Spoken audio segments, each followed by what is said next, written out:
ಘಮಘಮ ಪರಿಮಳವಾದ ಅಷ್ಟೇ ರುಚಿಯಾದ mutton chicken ಸುಕ್ಕವನ್ನು ಮೀರಿಸುವಂಥ ಬೊಂಡ ಸುಕ್ಕ ಇವತ್ತು ಮಾಡ್ತಾ ಇದ್ದೇನೆ. ಇವಾಗ ಬೊಂಡ ಸಿಗ್ತಾ ಇದೆ, ಒಮ್ಮೆ ಇದೇ ರೀತಿ ಸುಕ್ಕವನ್ನು ಮಾಡಿ ನೋಡಿ. ಇದನ್ನು ಇದರ ಮಂಡೆಯನ್ನು ತೆಗೆದು ಇದರ ಮೇಲೆ ಒಂದು ಕಲ್ಲರ್ ತರ ಇರ್ತದೆ ಅದನ್ನೆಲ್ಲ ತೆಗೆದು ಕ್ಲೀನ್ ಮಾಡಿದ್ದೇನೆ. ಇನ್ನೂ ತೊಳಿಲಿಕ್ಕೆ ಉಂಟಿದನ್ನು. ಇದನ್ನು ರೌಂಡ್ ರೌಂಡ್ ಶೇಪಿಗೆ ಕಟ್ ಮಾಡಿ ತೊಳಿಬೇಕು. ಇದರ ಮಂಡೆ ಕೆಲವರು ತಿಂತಾರೆ, ಕೆಲವರು ತಿನ್ನೋದಿಲ್ಲ. ಒಳ್ಳೇದಾಗ್ತದೆ ಮಂಡೆ ಕೂಡ. ಈಗ ಇದನ್ನು ಕ್ಲೀನ್ ಮಾಡಿದ್ದೇನೆ. ಇನ್ನು ಕಟ್ ಮಾಡಿ ಪುನಃ ತೊಳಿಬೇಕು. ಒಳಗಿದ್ರೆ ವೈಟ್ ವೈಟ್ ಇರ್ತದೆ, ಅದೆಲ್ಲ ಹೋಗುವಷ್ಟು ಚೆನ್ನಾಗಿ ಇದನ್ನು ತೊಳಿಬೇಕು. ನಂತರ ಇದಕ್ಕೆ ಮಸಾಲೆ ರೆಡಿ ಮಾಡುವ. ಈಗ ಮಸಾಲೆಗೆ ಖಾರಕ್ಕನುಸಾರವಾಗಿ ಮೆಣಸು, ನಾನಿಲ್ಲಿ ಉದ್ದ ಮತ್ತೆ ಗಿಡ್ಡ ಎರಡನ್ನು ಹಾಕಿದ್ದೇನೆ. ಹಾಗೆ ಅದಕ್ಕೆ ಸ್ವಲ್ಪನೇ ಎಣ್ಣೆ. ಮೆಣಸು ಸ್ವಲ್ಪ ಬಿಸಿ ತಟ್ಟುವಾಗ ಒಂದು 7-8 ಕಾಳು ಮೆಣಸು, ಹಾಗೇನೆ ಒಂದು 10-15 ಬೀಜದಷ್ಟು ಮೆಂತೆ ಕಾಳು. ಇದು ಸ್ವಲ್ಪ ಫ್ರೈ ಆಗಬೇಕು. ಈಗ ಇದು ಸ್ವಲ್ಪ ಫ್ರೈ ಆದ್ಮೇಲೆ ದೊಡ್ಡ ಸ್ಪೂನಲ್ಲಿ 1 ಸ್ಪೂನಷ್ಟು ಕೊತ್ತಂಬರಿ ಹಾಕಿ, ಕೊತ್ತಂಬರಿ ಸ್ವಲ್ಪ ಲೈಟ್ ಆಗಿ ಬಿಸಿ ಆದ್ರೆ ಸಾಕು. ಬಿಸಿ ಬಾಣಲೆಗೆ 1 ಸ್ಪೂನು ಎಣ್ಣೆಗೆ ಸ್ವಲ್ಪ ಒಂದು ಅರ್ಧದಷ್ಟು ಈರುಳ್ಳಿ, ಒಂದು 4 ಎಲೆ ಕರಿಬೇವು. ಇದು ಸ್ವಲ್ಪ ಫ್ರೈ ಆಗಲಿ. ಈರುಳ್ಳಿ ಕರಿಬೇವು ಫ್ರೈ ಆದ ನಂತರ ಬೇಕಾದಷ್ಟು ತೆಂಗಿನ ತುರಿ, ನಾನಿಲ್ಲಿ ಒಂದು ಅರ್ಧ ಹೋಳಷ್ಟು ತೆಂಗಿನ ತುರಿ ತಗೊಂಡಿದ್ದೇನೆ. ಇದನ್ನೀಗ ಫ್ರೈ ಮಾಡುವ. ಒಳ್ಳೆ ಫ್ರೈ ಆಗಬೇಕು, ಪರಿಮಳ ಬರುವಷ್ಟು. ಈಗ ಫ್ರೈ ಮಾಡಿದಂತೆಲ್ಲ ಮಸಾಲೆಯನ್ನು ಮಿಕ್ಸಿ ಜಾರಿಗೆ ಹಾಕಿದ್ದೇನೆ. ಹಾಗೇನೆ ಒಂದು ಅರ್ಧ ಚಮಚದಷ್ಟು ಸೋಂಪು, ಬಡೆ ಸೊಪ್ಪು. ನೀವು ಬೇಕಾದ್ರೆ ಇದನ್ನು ಫ್ರೈ ಮಾಡಿ ಕೂಡ ಹಾಕ್ಬೋದು. ನಾನು ಹಸಿಯಾಗಿ ಹಾಕ್ತಾ ಇದ್ದೇನೆ. ಹಾಗೇನೆ ಸಣ್ಣ ತುಂಡು ಚಕ್ಕೆ, ಇದು ಕೂಡ ಹಾಗೇನೆ ಫ್ರೈ ಮಾಡಿ ಮಸಾಲೆ ಜೊತೆ ಫ್ರೈ ಕೂಡ ಮಾಡ್ಬೋದು. ಹಾಗೇನೆ ಒಂದು 2-3 ಲವಂಗ.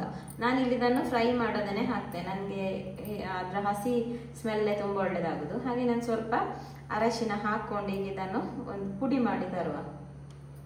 ಈಗಿಷ್ಟು ಪುಡಿ ಆದ ನಂತರ ಸ್ವಲ್ಪ ಹುಳಿ ಕೂಡ ಸೇರಿಸಿದನ್ನು ಮತ್ತೊಮ್ಮೆ ಪುಡಿ ಮಾಡಬೇಕು. ಬಂಡಸನ್ನು ಈ ರೀತಿ ರೌಂಡ್ ರೌಂಡ್ ಕಟ್ ಮಾಡಿ ಚೆನ್ನಾಗಿ ತೊಳಿಬೇಕು. ನಾನು ಚೆನ್ನಾಗಿ ತೊಳೆದೆಲ್ಲ ತಂದಿದ್ದೇನೆ. ಈ ರೀತಿಯಾಗಿ ಕಟ್ ಮಾಡಿದ್ದೇನೆ ನೋಡಿ.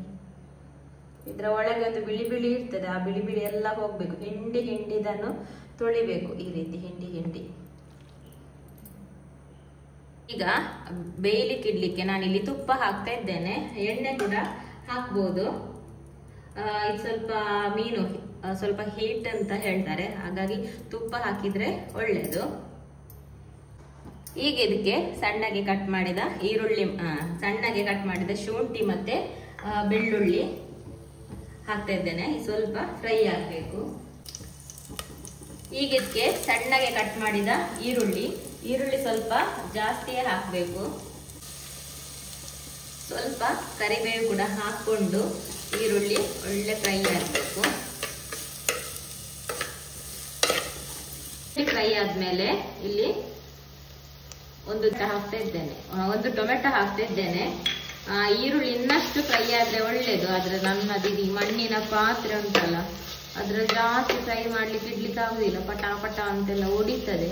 ಅದಕ್ಕೆ ನಾನಿಲ್ಲಿ ಜಾಸ್ತಿ ಫ್ರೈ ಮಾಡಲಿಲ್ಲ. ಇಲ್ಲಾಂದ್ರೆ ಇನ್ನೂ ಕೂಡ ಸ್ವಲ್ಪ ಫ್ರೈ ಆಗ್ಬೇಕು ಈರುಳ್ಳಿ, ಅವಾಗ ಒಳ್ಳೇದಾಗ್ತದೆ. ಈಗ ಟೊಮೆಟೊ ಕೂಡ ಫ್ರೈ ಆದ ನಂತರ ಕಟ್ ಮಾಡಿಟ್ಟ ಬೊಂಡಸನ ಇದಕ್ಕೆ ಹಾಕುವ. ಇದ್ರದ್ದು ನೀರೆಲ್ಲ ಇಳ್ದೋಗ್ಬೇಕು, ನೀರಿರ್ಬಾರ್ದು. ಚೆನ್ನಾಗಿ ಹಿಂಡಿ ಹಾಕ್ಬೇಕು ಇದನ್ನು. ಈಗ ಇದನ್ನು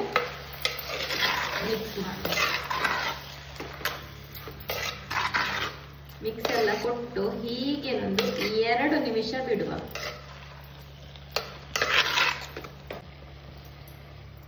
2 ನಿಮಿಷ ಸಾಕು. 2 ನಿಮಿಷ ಮುಚ್ಚಿಡುವ.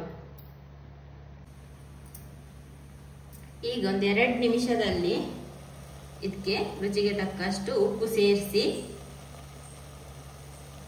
ಮಿಕ್ಸ್ ಕೊಟ್ಟು ಸ್ವಲ್ಪ ಇದನ್ನು ನೀರು ಬಿಡ್ಲಿಕ್ಕೆ ಬಿಡುವ. ಅಂದ್ರೆ ಸ್ವಲ್ಪ ಬೇಯಲಿಕ್ಕೆ.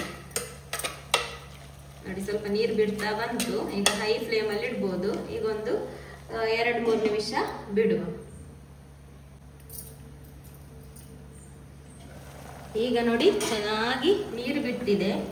ಈಗ ಇಲ್ಲಿ ಪುಡಿ ಮಾಡಿಟ್ಟಿದ್ದೇವಲ್ಲ ಮಸಾಲ, ಅದನ್ನ ಇದಕ್ಕೆ ಸೇರಿಸುವ. ಚೆನ್ನಾಗಿ ಮಿಕ್ಸ್ ಕೊಟ್ಟು ಇದನ್ನು ಸ್ವಲ್ಪ ಮಸಾಲೆ ಜೊತೆಗೆ ಬೇಯಲಿಕ್ಕೆ ಬಿಡುವ. ಮತ್ತೆ ನೀರು ಕೂಡ ಉಂಟಲ್ಲ, ಆ ನೀರು ಕೂಡ ಡ್ರೈ ಆಗ್ಬೇಕಲ್ಲ. ಹೀಗೆ ಬೇಯಿದ್ರೆ ಮಸಾಲೆ ಎಲ್ಲ ಎಳ್ಕೊಂಡು ಬೇಯ್ತದೆ. ಖಾರ, ಹುಳಿ, ಹಾಗೇನೆ ಉಪ್ಪೆಲ್ಲ. ಈಗ ಮುಚ್ಚಿಟ್ಟ ಮೇಲೆ ಮಧ್ಯ ಮಧ್ಯದಲ್ಲಿ ನೋಡ್ಬೇಕು ಡ್ರೈ ಆಗ್ತಾ ಬಂದಿದ ಅಂತ. ಅಷ್ಟೊತ್ತಿಗೆ ಈಗ ಈ ಮಿಕ್ಸಿ ಜಾರಿಗೆ ಒಂದು ಅರ್ಧ ಸ್ಪೂನ್ ಅಷ್ಟು ಹಸಿ ಜೀರಿಗೆ, ಹಾಗೆ ಒಂದು 2 ಎಸಳು ಬೆಳ್ಳುಳ್ಳಿ ಹಾಕಿ ಇದನ್ನೊಮ್ಮೆ ಪುಡಿ ಮಾಡುವ. ಇದಿಷ್ಟು ಪುಡಿ ಆದ ನಂತರ ಇಲ್ಲಿ ಫ್ರೈ ಮಾಡಿಟ್ಟಂತ ತೆಂಗಿನ ತುರಿ ಕೂಡ ಹಾಕಿ ಇದನ್ನು ಕೂಡ ಒಂದು ರೌಂಡ್ ಪಲ್ಸ್ ಮಾಡಿದ್ರೆ ಸಾಕು. ಅಷ್ಟಾಗುವಾಗ ಇಲ್ಲಿ ಬಂಡಾಸ್ ಚೆನ್ನಾಗಿ ಬೆಂದಿರ್ತದೆ. ಹಾಗೇನೆ ನೀರು ಕೂಡ ನೋಡಿ ಡ್ರೈ ಆಗ್ತಾ ಬಂದಿದೆ. ಈಗ ಈ ಪುಡಿ ಮಾಡಿಟ್ಟ ತೆಂಗಿನ ತುರಿಯನ್ನು ಇದಕ್ಕೆ ಸೇರಿಸಿ ಮಿಕ್ಸ್ ಕೊಟ್ರೆ ಆಯ್ತು. ನಾನಿಲ್ಲಿ ಒಂದು ಹಿಡಿಯಷ್ಟು ಮಿಕ್ಸಿಗೆ ಹಾಕದೆ ಇಟ್ಟಿದ್ದೇನೆ. ಯಾಕೆಂದ್ರೆ ಡ್ರೈ ಬರ್ಲಿಕ್ಕೋಸ್ಕರ. ಇನ್ನಿದನ್ನು ಚೆನ್ನಾಗಿ ಮಿಕ್ಸ್ ಮಾಡಿ ತೆಂಗಿನ ತುರಿ ಕೂಡ ಬೇಯಬೇಕು. ಒಂದು 2-3 ನಿಮಿಷ ಈ ರೀತಿ ಮಿಕ್ಸ್ ಮಾಡ್ತಾ ತೆಂಗಿನ ತುರಿಯನ್ನು ಕೂಡ ಬೇಯಿಸಿದ್ರೆ ಆಯ್ತು.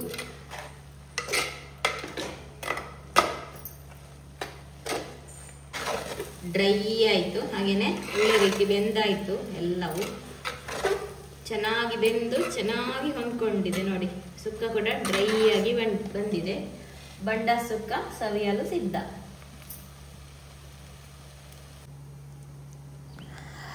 ಬಡಿಸುವಾಗಲೇ ಒಳ್ಳೆ ಗಮ್ ಅಂತ ಪರಿಮಳ ಬರ್ತದೆ. ಈ ರೀತಿ ಸುಕ್ಕ ಮಾಡಿದ್ರೆ ಇದಕ್ಕೆ ಏನಾದ್ರೂ ಟೊಮೆಟೊ ಸಾರು ಅಥವಾ ಏನಾದ್ರೂ ತರಕಾರಿ ಸಾರು ಇದ್ರೂ ಆಗ್ತದೆ. ಟೊಮೆಟೊ ಸಾರಂತೂ ಬೆಸ್ಟ್ ಕಾಂಬಿನೇಷನ್ ಅಂತಾನೆ ಹೇಳ್ಬೋದು.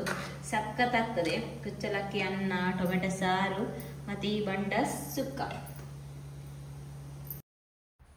ನಿಮಗೆ ಬೇಕಾದರೆ ಕೊನೆಗೆ ಕೊತ್ತಂಬರಿ ಸೊಪ್ಪನ್ನು ಉದುರಿಸಿ ಮಿಕ್ಸ್ ಕೊಟ್ಟು ಆಮೇಲೆ ಗ್ಯಾಸ್ ಆಫ್ ಮಾಡ್ಬೋದು. ನನಗೆ ಮಸಾಲೆ ಪರಿಮಳನೇ ಖುಷಿ ಆಗ್ತದೆ, ಅದಕ್ಕೆ ಕೊತ್ತಂಬರಿ ಸೊಪ್ಪು ಬೇಡ, ಅದೇ ಪರಿಮಳ ಹೊಡಿತದೆ ಅಂತ ಹಾಕಲಿಲ್ಲ ಇಲ್ಲಿ. ಇವಾಗ ಫ್ರೆಶ್ ಮೀನು ಬರಲಿಕ್ಕೆ ಶುರುವಾಗಿದೆ. ಫ್ರೆಶ್ ಮೀನು ಉಂಟು, ಹಾಗೆಯೇ ಬಂಡಸ್ ಕೂಡ ಬರ್ತಾ ಉಂಟು. ತುಂಬ ಕಡಿಮೆ ಕೂಡ ರೇಟ್ ಆಗ್ತಾ ಉಂಟು. ದಿನಕ್ಕೊಂದು ರೇಟ್ ಇರ್ತದೆ. ನಿನ್ನೆ ನಾವು ತರುವಾಗ 200 ಇತ್ತು, ಇವತ್ತು 130 ಅಂತೆ. ದೊಡ್ಡ ಬಂಡಸ್ ಕೂಡ ಬರ್ತಾ ಉಂಟು. ಒಮ್ಮೆ ಇದೇ ರೀತಿ ಟ್ರೈ ಮಾಡಿ.